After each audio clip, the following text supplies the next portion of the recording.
नमस्कार दोस्तों, संभव क्लासेज में एक बार फिर आपका स्वागत। हाजिर है आपका दोस्त जी.आर. चौधरी। आज आपके लिए एक और नदी की जानकारी लेकर, और आज हम बात करेंगे लूणी नदी की।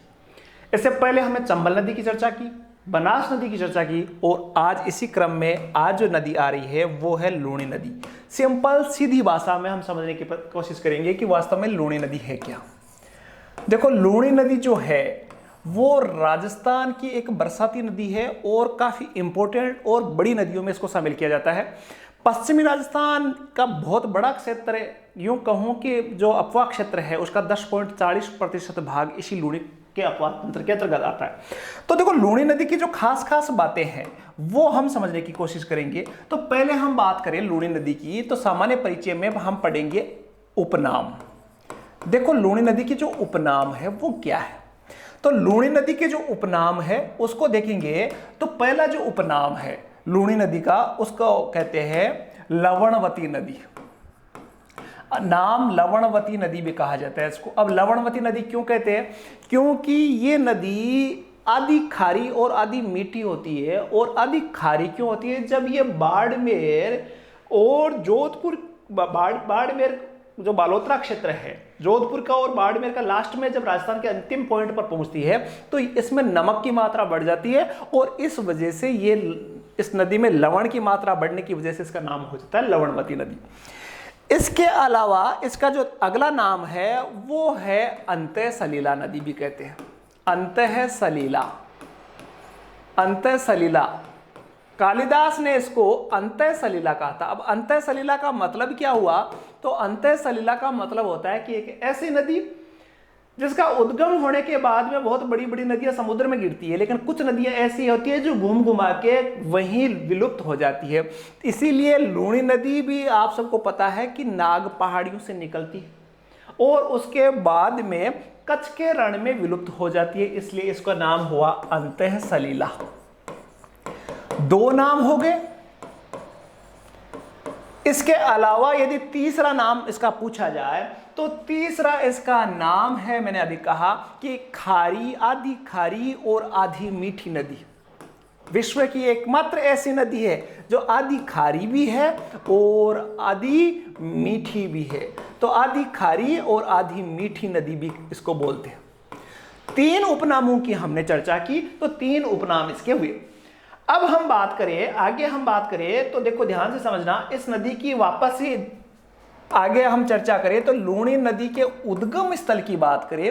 उद्गम स्थल की मैं बात करूं, मैप में बताऊंगा, लेकिन पहले उद्गम स्थल की बात करूं तो इसका उद्गम स्थल वैसे माना जाता है नाग पहाड़ी, जो कि है अजमेर में। देखो, यहां समझना कि ये मान लो अजमेर डिस्ट्रिक्ट। अब अजमेर डिस्ट्रिक्ट है, अभी मैं मैप में बताऊंगा। तो अजमेर में एक तो है नाग पहाड़ी और एक है पुष्कर की पहाड़ी। ये तो है पुष्कर की पहाड़ी और ये है नाग पहाड़ी।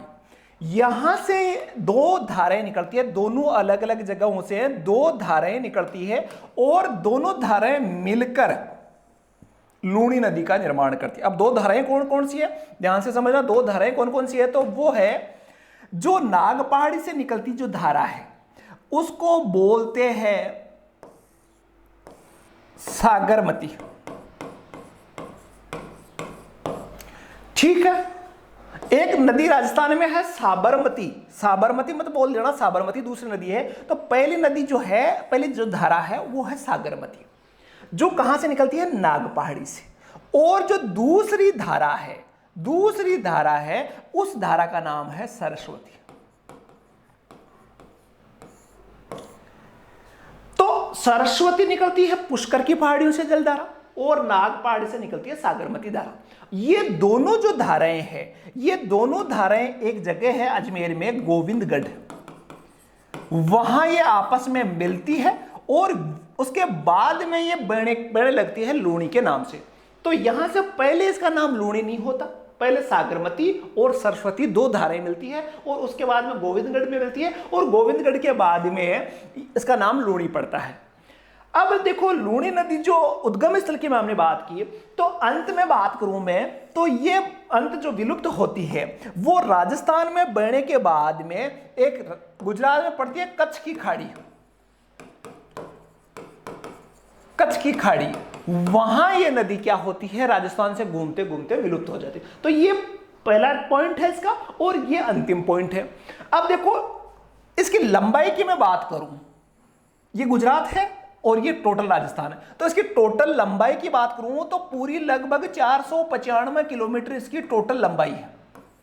कितनी लंबाई है? Total 495 kilometre. लेकिन राजस्थान की बात करूं तो राजस्थान में इसकी लंबाई है 330 किलोमीटर। अजमेर से निकलती है, गुजरात में कच्छ की खाड़ी तक जाती है, टोटल लंबाई देखिए 495 किलोमीटर। राजस्थान की बात करूं तो 330 किलोमीटर, और गुजरात में यह बहती है 165 किलोमीटर। ठीक है, तो टोटल हो गया 495 किलोमीटर। अब देखो इसकी उत्पत्ति देखी और इसके साथ साथ इसकी लंबाई देखी। अब मैं बात करूं मोटे मोट, तो ये किन किन जिलों से गुजरती है राजस्थान के, तो किन किन जिलों में गुजरे, तो सबसे पहले तो इसकी उत्पत्ति होती है अजमेर में। तो पहला डिस्ट्रिक्ट आया अजमेर। पहला डिस्ट्रिक्ट कौन सा हुआ? अजमेर। अजमेर से ये घूमती है उत्तर की ओर और उसके बाद में पहुंचती है नागौर। नागौर डिस्ट्रिक्ट में पहुंचती है, फिर वापस घूमती है दक्षिण की तरफ और आती है पाली में। पाली से वापस पश्चिम की ओर घूमती है और पहुंचती है जोधपुर। जोधपुर के बाद में पहुंचती है बाड़मेर, और बाड़मेर के बाद में कुछ थोड़ी सी घुसती है जालोर में। तो देखो आप अजमेर से निकलेगी, नागौर पहुंचेगी, पाली जाएगी, जोधपुर जाएगी, बाड़मेर जाएगी और जालोर से होती हुई गुजरात में प्रवेश करती है। तो 1 2 3 4 5 और 6 जिलों से होकर यह लूणी नदी बहती है। लंबाई की बात हो गई। अब मैं बात करूं तो इसकी कुछ मोस्ट बातों की मैं बात करूं तो वो आपको मैप में मैं समझा देता हूं। देखो मैप में आप समझोगे इजीली।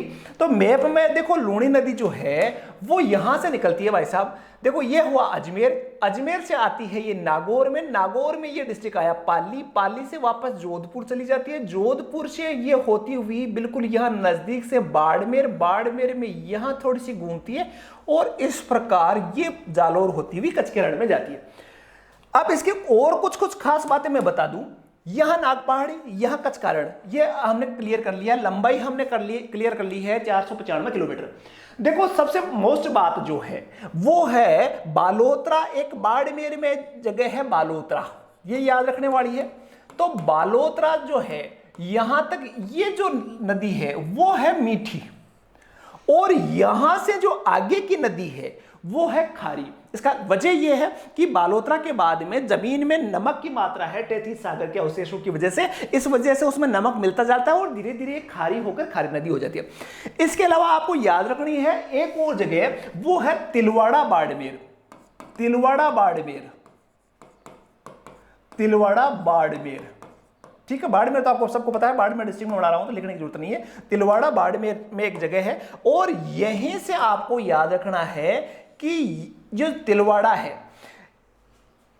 जो प्राचीन सभ्यताएं थी, आप सबको पता है प्राचीन जो सभ्यताएं थी, तिलवाड़ा जो सभ्यता थी वो इसी लूणी नदी के किनारे है। तो तिलवाड़ा नामक स्थान भी यहां है, तो तिलवाड़ा जगह आपको याद रखना है। और यहां आपको सबको पता है तिलवाड़ा में मलिनाथ पशु मेला बढ़ता है, आपको याद होना चाहिए।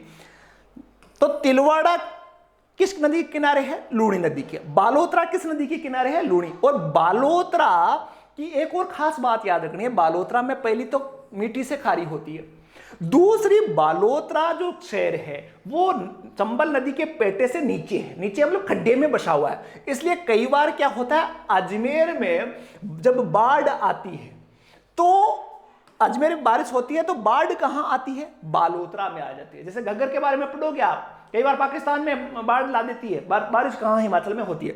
तो अजमेर में कई बार बारिश होती है और बाढ़ कहां आती है? बालोतरा में। बालोतरा से ही खारी होती है।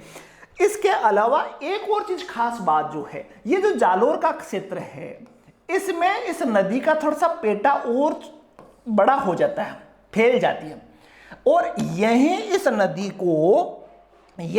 नदी को रेला या नेहड़ा भी बोलते हैं। याद रखना, रेला या नेहड़ा भी बोलते हैं। तो यहां इसका नाम दूसरा है रेला या नेहड़ा। तो ये अजमेर और यहां से रेला नेड़ा से आपके राजस्थान से क्रॉस करती है। ये थी लूणी, मोटे मोट लूणी। अब एक और आपको खास महत्वपूर्ण जो बात है वो है लूणी नदी के बांध की मैं बात बताऊं तो लूणी नदी में एक जोधपुर में एक बांध बना हुआ है, जोधपुर में एक बांध बना हुआ है जिसको बोलते हैं जसवंत सागर बांध। याद रख लेना, इंपॉर्टेंट बांध भी अपने को साथ साथ याद रखना है। जसवंत सागर बांध, जसवंत सागर कह दो या इसका और नाम है पिचियाक बांध।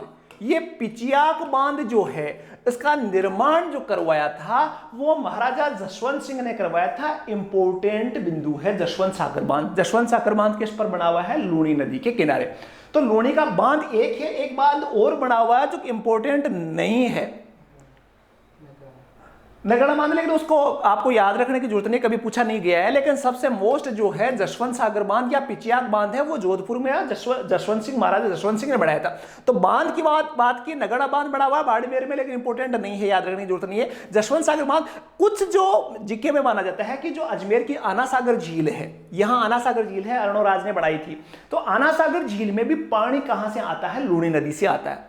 तो आना सागर झील कहां से हुई? अजमेर में हुई। बालोतरा बाड़मेर में, जोधपुर में जसवंत सागर या पिचियाक बांध बना हुआ है और बाड़मेर में नगड़ा बांध बना हुआ है। और ये आपकी नदी कंप्लीट होती है लूणी नदी। लूणी नदी की सहायक नदियों की अलग से हम चर्चा करेंगे जो कि काफी महत्वपूर्ण है। सहायक नदियों को यदि याद रखना है तो मैं आपको सीधी सी ट्रिक बता दूं कि जो लूणी नदी की सहायक नदियां हैं जिसकी चर्चा हम अगले वीडियो में करेंगे, लूणी की सहायक नदियों की बात मैं कर लेता हूं लास्ट में।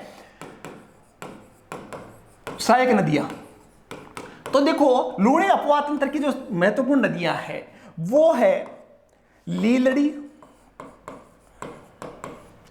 सूकड़ी, जोजड़ी, बांडी, सगाई, जवाई और महत्वपूर्ण 6 नदियां लीलड़ी, सूकड़ी, जोजड़ी, बांडी, सगाई और जवाई। ये जो इस प्रकार की जो सहायक नदियां हैं वो है लूणी नदी की सहायक नदियां, जिसकी डिटेल से हम बाय मैप समझने की कोशिश करेंगे अगले वीडियो में। तो वीडियो कैसा लगा आपको लूणी नदी की जानकारी? नेक्स्ट वीडियो में हम बात करेंगे लूणी नदी की सहायक नदियों की, जो कि इंपॉर्टेंट जवाई, लीलड़ी, सूकड़ी जैसी महत्वपूर्ण नदियों की हम चर्चा करेंगे। एक और नदी भी है, खारी नदी भी है, और एक और नदी भी है मीठड़ी नदी। तो इन सब की जो महत्वपूर्ण 8 नदियों का हमने जिक्र किया, तो इन सब की चर्चा हम अगले वीडियो में करेंगे। धन्यवाद, जय हिंद।